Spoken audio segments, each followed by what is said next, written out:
jarri zan, gure esku balego, 31 preso hauek ez liratekela dauden moduan egongo.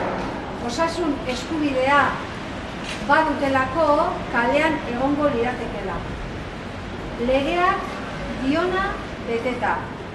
Eta ambulantziaren ondoan gaude, herriz-herri ambulantzia ibiliko dalako. 15 herritan barrena ibiliko da ambulantzia hau eta 22 kasu horiek kaleratu egingo ditugu. Ez dagoelako gure ustez kasu horiek horrela jarraitzeko eskubiderik. Eta giza eskubideak eta osasun eskubidea aitzak hartzen bada, 11 herritar horiek, preso horiek kalean egon beharko lutekelako. Hori esan da, ambulantzia iritsi da Erranialdera, Uruntzaldera. Eta datorren astean, ekimen ezberdinak jarriko ditugu martxan herrietan. Lasarterian bertan, Ibon Fernandez Iradi presoa dugu, esklerosia diskoitzarekin, 16 urte kartzelan, horietatik 8 gaixotasun larri horrekin, behar den bezala ez dago atendituta, ez bitarteko aldetik, ez terapia aldetik, ez du behar duen ingurunea bizi.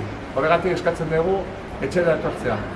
Eta datorren astean, 19an, asteartearekin, arratsaldeko 7:00 Lasarterako kulturetxean hitzaldi gelan Joseba Azkarraga, sareko bozeramailea eta Jose Ramon Abetxuko, kartzelan 30 urtetik gora egindako preso gasteiztarra, bien artean hitzaldia eskainiko dute, orain arteko ibilbideaz, sare 5 urte egin ditu jada, eta batez ere aurrera begira ditugun erronkekin. Giza eskubideak, konponbidea bakea, horiek dira sareren lemak, horiek jorratu ditugu 5 urtetan, konsenso zabala lortu ditugu Euskal Herriko jendartean, bai sindikatu, alderdi, gizarteko eragile eta administrazioan ere bai, eta nahi duguna da horiek martxan jartzea, agendetan txertatzea, akordiotan, gobernu programatan, behar ditugu irtenbideak ja, urgentea da.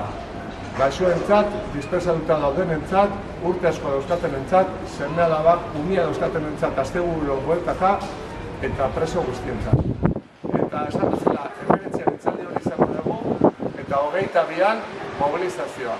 Hemen bertan, Okendo plazan egingo lana. Hori Lasarteri dagokienez. Eta guretik, Lasarteriatik ambulantzia Hernanira egingo du paso. 22 ostiralan Lasarterian eta 23an Hernanin. Bai, 23an Hernanin egongo da ambulantzia.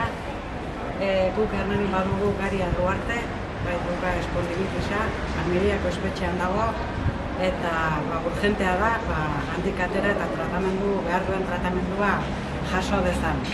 Orduan hori 23an, Hernanin, herritik buelta eta emango dugu ambulantziakin, da gero plaza berrin ordu batean bilduko gera hori salatu nahian. Eta 23tik, 24ra, Usurbilen izango du hurrengo geldialdia.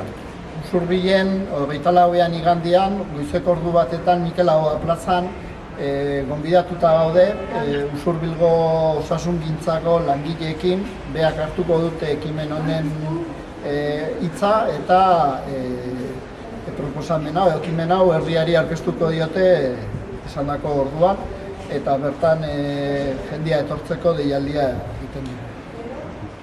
Eta ekimen guztiek eskualde mailakoa dira.